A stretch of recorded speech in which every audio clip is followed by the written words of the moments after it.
নমস্কার সবাইকে। আজকের এই ভিডিওতে আমরা আপনাদেরকে একটা লঙ্কার ফিল্ড দেখাচ্ছি। লঙ্কার ফিল্ডটা মোটামুটি ৬০-৬৫ দিনের হয়ে গেছে।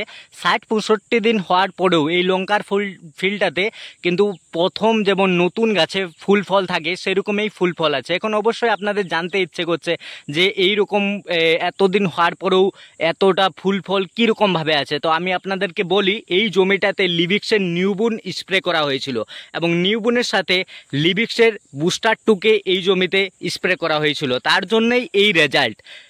নিউবুন এবং বুস্টার টু যখন আপনি আপনার জমিতে একসাথে ব্যবহার করবেন তখন এই সুবিধাটা আপনি পাবেন। দীর্ঘদিন পর্যন্ত আপনার জমি ফুলে ফলে ভরা থাকবে এবং আপনাদের জমিটাও দেখতে এরকম সুন্দর হবে।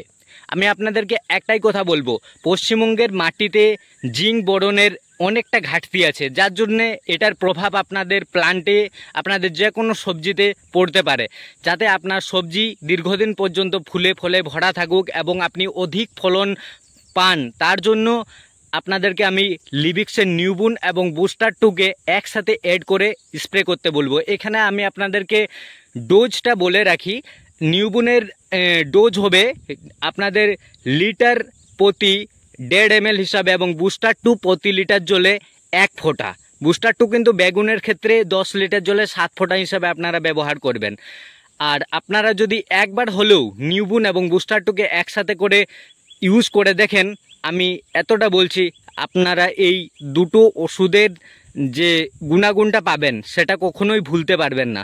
ধন্যবাদ।